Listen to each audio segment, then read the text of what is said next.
إلى إبراهيم وإسماعيل وإسحاق ويعقوب والأسباط وما أوتي موسى وعيسى وما أوتي النبيون من ربهم لا نفرق بين أحد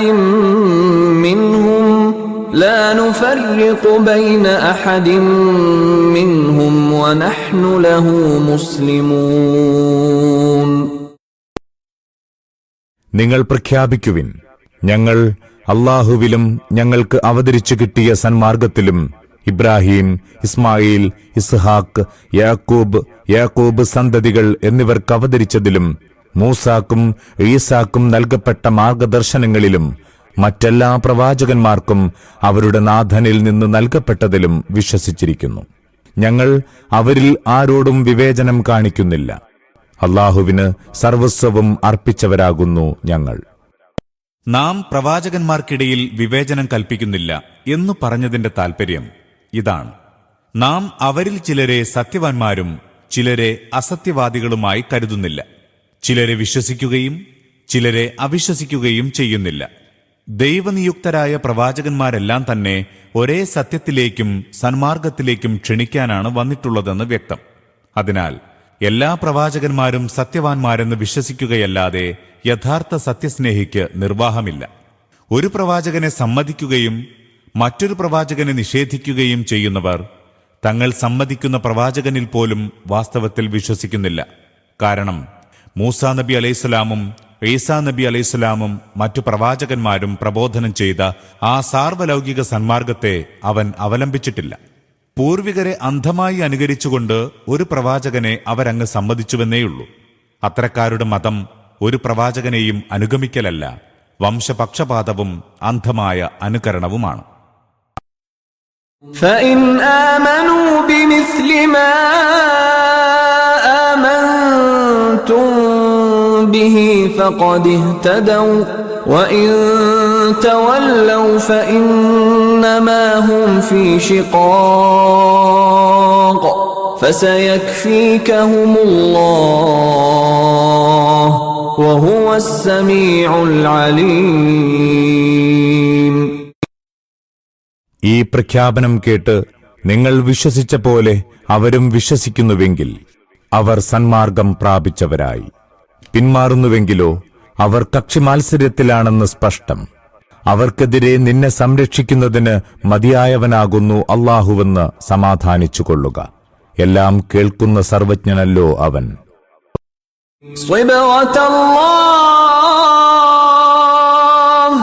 وَمَنْ أَحْسَنُ مِنَ اللَّهِ صِبْغَةً وَنَحْنُ لَهُ عَابِدُونَ.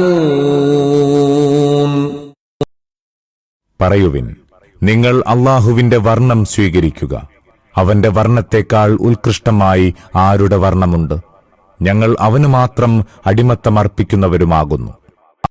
സിബ്ഹത്ത് അല്ലാഹി എന്ന വാക്യത്തെ രണ്ടു വിധത്തിൽ പരിഭാഷപ്പെടുത്താം. ഒന്ന്, ഞങ്ങൾ അല്ലാഹുവിന്റെ വർണ്ണം സ്വീകരിക്കുന്നു. രണ്ട്, നിങ്ങൾ അല്ലാഹുവിന്റെ വർണ്ണം സ്വീകരിക്കുക. തങ്ങളുടെ മതത്തിൽ പ്രവേശിക്കുന്ന വ്യക്തിയെ ആദ്യമായി സ്നാനം ചെയ്യിക്കുക എന്ന ചടങ്ങ് ക്രിസ്ത്യാനിസം ഉത്ഭവിക്കുന്നതിന് മുമ്പ് യഹൂദരിൽ നടപ്പുണ്ടായിരുന്നു. മതത്തിൽ പ്രവേശിക്കുന്ന വ്യക്തിയുടെ പാപങ്ങളെല്ലാം അതോടെ നീങ്ങിയെന്നും അവന്റെ ജീവിതം പുതിയ വർണ്ണം സ്വീകരിച്ചു കഴിഞ്ഞുവെന്നുമാണ് ഈ സ്നാനത്തിന് അർത്ഥം കൽപ്പിക്കുന്നത്. ഇതേ ചടങ്ങ് പിന്നീട് ക്രിസ്ത്യാനികളും കൈക്കൊണ്ടു. ഇതിന്റെ സാങ്കേതിക നാമം ജ്ഞാനസ്നാനം എന്നാണ്. അറബിയിൽ ഇസ്തിബാവ് അഥവാ വർണ്ണം കൊടുക്കൽ എന്ന് പറയുന്നു. പുതുതായി മതത്തിൽ പ്രവേശിക്കുന്നവർക്ക് മാത്രമല്ല, ശിശുക്കൾക്കും ഈ ചടങ്ങ് നടത്താറുണ്ട്. ഇതിനെപ്പറ്റിയാണ് ഖുർആൻ പറയുന്നത്: ഈ വർണ്ണം കൊടുക്കൽ ചടങ്ങിൽ എന്തിരിക്കുന്നു? അല്ലാഹുവിന്റെ വർണ്ണം സ്വീകരിക്കുകയാണ് വേണ്ടത്. അതാകട്ടെ ഒരു സ്നാനം കൊണ്ടുണ്ടാകുന്നതല്ല, അല്ലാഹുവിന്റെ അടിമത്ത മാർഗം അംഗീകരിക്കുന്നത് കൊണ്ടാണ് അതുണ്ടാവുന്നത്. قُلْ أَتُحَاجُّونَنَا فِي اللَّهِ وَهُوَ رَبُّنَا وَرَبُّكُمْ وَلَنَا أَعْمَالُنَا وَلَكُمْ أَعْمَالُكُمْ وَنَحْنُ لَهُ مُخْلِصُونَ. പ്രവാചകൻ അവരോട് പറയുക, നിങ്ങൾ അല്ലാഹുവിന്റെ കാര്യത്തിൽ ഞങ്ങളോട് തർക്കിക്കുകയാണോ? ഞങ്ങളുടെ നാഥനും നിങ്ങളുടെ നാഥനും അവൻ തന്നെയായിരിക്കെ. ഞങ്ങൾക്ക് ഞങ്ങളുടേതായ കർമ്മങ്ങളുണ്ട്, നിങ്ങൾക്ക് നിങ്ങളുടേതായ കർമ്മങ്ങളും. ഞങ്ങൾ അല്ലാഹുവിന് മാത്രം അടിമത്തമർപ്പിച്ചവരാകുന്നു. അതായത് അള്ളാഹുവാണ് നമ്മുടെ എല്ലാം നാഥനെന്നും അവനെയാണ് അനുസരിക്കേണ്ടതെന്നും മാത്രമല്ലേ ഞങ്ങൾ പറയുന്നുള്ളൂ. ഇതിൽ നിങ്ങൾക്ക് ഞങ്ങളോട് തർക്കിക്കാൻ എന്തിരിക്കുന്നു? അഥവാ തർക്കിക്കാൻ വല്ല ന്യായവുമുണ്ടെങ്കിൽ അത് നിങ്ങൾക്കല്ല, ഞങ്ങൾക്കാണ്. കാരണം അള്ളാഹു അല്ലാത്തവരെ അടിമത്തത്തിന് അർഹരായി അംഗീകരിക്കുന്നത് നിങ്ങളാണ്, ഞങ്ങളല്ല. അത്തുഹാജൂനനാ ഫില്ലാഹ് എന്നതിന് നിങ്ങൾ ഞങ്ങളോട് തർക്കിക്കുന്നത് അള്ളാഹുവിന് വേണ്ടിയാണോ എന്നും അർത്ഥം പറയാവുന്നതാണ്. അപ്പോൾ അതിന്റെ വിവക്ഷ നിങ്ങളുടെ ഈ തർക്കം വാസ്തവത്തിൽ ദൈവത്തെ ഉദ്ദേശിച്ചുള്ളത് തന്നെയാണെങ്കിൽ അതിന് വളരെ എളുപ്പത്തിൽ പരിഹാരം കാണാം എന്നായിരിക്കും. തുടർന്ന് പറയുന്നത്, നിങ്ങൾ നിങ്ങളുടെ കർമ്മങ്ങൾക്കും ഞങ്ങൾ ഞങ്ങളുടെ കർമ്മങ്ങൾക്കും ഉത്തരവാദികളാകുന്നു എന്നാണ്. നിങ്ങൾ അടിമത്തവും കീഴ്വണക്കവും വിഭജിച്ച് അള്ളാഹുവോടൊപ്പം മറ്റുള്ളവരെയും ദിവ്യത്വത്തിൽ പങ്കുചേർത്ത് ആരാധിക്കുകയും അനുസരിക്കുകയും ചെയ്യുന്നുവെങ്കിൽ നിങ്ങൾക്കതിന് സ്വാതന്ത്ര്യമുണ്ട്. അതിന്റെ അനന്തരഫലം നിങ്ങൾ തന്നെ കാണുകയും ചെയ്യും. നിങ്ങളെ ബലം പ്രയോഗിച്ച് അതിൽ നിന്ന് തടയാൻ ഞങ്ങൾ ഉദ്ദേശിക്കുന്നില്ല. എന്നാൽ ഞങ്ങൾ ഞങ്ങളുടെ അടിമത്തവും അനുസരണവും ആരാധനയുമെല്ലാം അള്ളാഹുവിന് മാത്രമാക്കിയിരിക്കുന്നു. ഇങ്ങനെ ചെയ്യാൻ ഞങ്ങൾക്കും സ്വാതന്ത്ര്യമുണ്ടെന്ന് നിങ്ങൾ അംഗീകരിക്കുന്ന പക്ഷം ഈ അനാവശ്യമായ തർക്കം സ്വയം അവസാനിക്കുന്നതാണ്. أم تقولون إن إبراهيم وإسماعيل وإسحاق ويعقوب والأسباط كانوا هودا أو نصارى قل أأنتم أعلم أم الله ومن أظلم ممن كتم شهادة عنده من الله وما الله بغافل عما تعملون. അതല്ല, ഇബ്രാഹീമും ഇസ്മായിലും ഇസ്ഹാക്കും യാക്കൂബും യാക്കൂബ് സന്തതികളും എല്ലാം ജൂതമതക്കാരായിരുന്നു അഥവാ ക്രിസ്തുമതക്കാരായിരുന്നു എന്നാണോ നിങ്ങളുടെ വാദം? എങ്കിൽ ചോദിക്കുക, നിങ്ങളാണോ ഏറെ അറിയുന്നത് അതോ അള്ളാഹുവാണോ? തന്റെ വശം അള്ളാഹുവിങ്കൽ നിന്നുള്ള സാക്ഷ്യമുണ്ടായിരിക്കുകയും എന്നിട്ടതിനെ ഒളിച്ചുവെക്കുകയും ചെയ്തവനേക്കാൾ വലിയ അക്രമി ആരുണ്ട്? നിങ്ങൾ പ്രവർത്തിച്ചുകൊണ്ടിരിക്കുന്നതിനെക്കുറിച്ചൊന്നും അള്ളാഹു അശ്രദ്ധനല്ല തന്നെ. ഇപ്പറഞ്ഞ മഹാത്മാക്കളായ പ്രവാചകന്മാരെല്ലാം യഹൂദരോ ക്രിസ്ത്യാനികളോ ആയിരുന്നുവെന്ന് തെറ്റിദ്ധരിച്ചിരുന്ന യഹൂദരിലെയും ക്രിസ്ത്യാനികളിലെയും പാമര ജനങ്ങളോടാണ് ചോദ്യങ്ങൾ. തുടർന്നുള്ള താക്കീത് അവരിൽപ്പെട്ട പണ്ഡിതന്മാരോടാണ്. യഹൂദിസവും ക്രിസ്ത്യാനിസവും അവയുടെ ഇന്നത്തെ പ്രത്യേകതകളോടുകൂടി പിൽക്കാലത്തുണ്ടായതാണെന്ന യാഥാർത്ഥ്യം അവർക്ക് അജ്ഞാതമായിരുന്നില്ല. എന്നിട്ടും സത്യത്തെ തങ്ങളുടെ വർഗത്തിൽ മാത്രം പരിമിതമായിട്ടാണവർ ഗണിച്ചിരുന്നത്.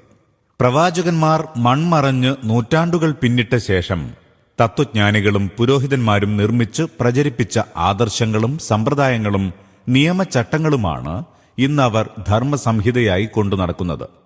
അത് അപ്പടി അനുഗമിക്കുന്നതിലാണ് തങ്ങളുടെ വിജയവും മോക്ഷവും സ്ഥിതി ചെയ്യുന്നതെന്ന തെറ്റിദ്ധാരണയിൽ അവർ പാമര ജനങ്ങളെ കുടുക്കിയിട്ടിരുന്നു. കാര്യം ഇങ്ങനെയാണെങ്കിൽ ഇബ്രാഹിം, ഇസ്ഹാഖ്, യാക്കൂബ് തുടങ്ങിയ പ്രവാചകന്മാർ നിങ്ങളുടെ ഈ വർഗത്തിൽ ഏതിനോടാണ് ബന്ധപ്പെട്ടിരുന്നത് എന്ന് ചോദിക്കുമ്പോൾ അതിന് മറുപടി പറയാതെ ആ പണ്ഡിതന്മാർ ഒഴിഞ്ഞുമാറിയിരുന്നു. കാരണം ആ മഹാത്മാക്കളെല്ലാം തങ്ങളുടെ വർഗം തന്നെയായിരുന്നുവെന്ന് പറയാൻ അവർക്കാകുമായിരുന്നില്ല. ആ പ്രവാചകന്മാർ യഹൂദരോ ക്രിസ്ത്യാനികളോ ആയിരുന്നില്ലെന്ന് തുറന്നങ്ങ് സമ്മതിക്കുകയാണെങ്കിലോ അതോടെ അവരുടെ ന്യായവാദത്തിന്റെ കോട്ട തകർന്ന് നിലം പതിക്കുകയും ചെയ്യുമായിരുന്നു. تلك أمة قد خلت لها ما كسبت ولكم ما كسبتم ولا تسألون عما كانوا يعملون. അത് കഴിഞ്ഞുപോയ ജനതയാകുന്നു. അവരുടെ നേട്ടങ്ങൾ അവരുടേതാകുന്നു, നിങ്ങളുടെ നേട്ടങ്ങൾ നിങ്ങളുടേതും. അവരുടെ കർമ്മങ്ങളെക്കുറിച്ച് നിങ്ങളോട് ചോദ്യമുണ്ടാകുന്നതല്ല. سيقول السفهاء من الناس ما ولاهم عن قبلتهم التي كانوا عليها قل لله المشرق والمغرب يهدي من يشاء إلى صراط مستقيم. സത്യത്തെ മിഥ്യയുടെ ചായം തേച്ച് സംശയാസ്പദമാക്കാതിരിക്കുക. ബോധപൂർവം സത്യത്തെ ഒളിച്ചുവെക്കാതിരിക്കുക. ഹിജ്റയ്ക്ക് ശേഷം മദീനയിൽ വെച്ച് നബി സല്ലല്ലാഹു അലൈഹി വസല്ലം 16-17 മാസക്കാലം ബൈത്തുൽ മഖ്ദിസിന്റെ ഭാഗത്തേക്ക് തിരിഞ്ഞു നമസ്കരിച്ചു. പിന്നീട് കഅബയുടെ ഭാഗത്തേക്ക് തിരിഞ്ഞ് നമസ്കരിക്കാനുള്ള ആജ്ഞ ലഭിച്ചു. ഇതാണ് ഈ സൂക്തം സൂചിപ്പിക്കുന്ന സംഭവം. കിബില മാറ്റത്തെ ആക്ഷേപിക്കുന്ന മൂഢന്മാർക്കുള്ള ഒന്നാമത്തെ മറുപടി അവരുടെ മനസ്സ് സങ്കുചിതവും വീക്ഷണം ഹ്രസ്വവും ആകുന്നുവെന്നാണ്. ഭാഗത്തിന്റെയും സ്ഥലത്തിന്റെയും തടവുകാരായിരുന്നു അവർ. ദൈവം ഒരു പ്രത്യേക ഭാഗത്ത് ബന്ധിതനാണെന്നായിരുന്നു അവരുടെ ധാരണ. അതിനാൽ അവരുടെ അന്ധമായ ആക്ഷേപത്തിന് മറുപടിയായി കിഴക്കും പടിഞ്ഞാറുമെല്ലാം അള്ളാഹുവിൻ്റേതാണെന്ന് ആദ്യമായി ഉണർത്തുന്നു. ഏതെങ്കിലും ഒരു ഭാഗം കിബിലയായി നിശ്ചയിക്കുന്നതിന്റെ അർത്ഥം അള്ളാഹു ആ ഭാഗത്താണെന്നല്ല. അവൻ സന്മാർഗം നൽകിയ ജനങ്ങൾ ഇത്തരം സങ്കുചിത ചിന്തകൾക്ക് അതീതരായിരിക്കും. സാർവലൗകിക യാഥാർത്ഥ്യങ്ങൾ കണ്ടെത്തുന്നതിനുള്ള മാർഗങ്ങൾ അവർക്ക് തുറന്നു കിട്ടുകയും ചെയ്യും. آمنا بالله وما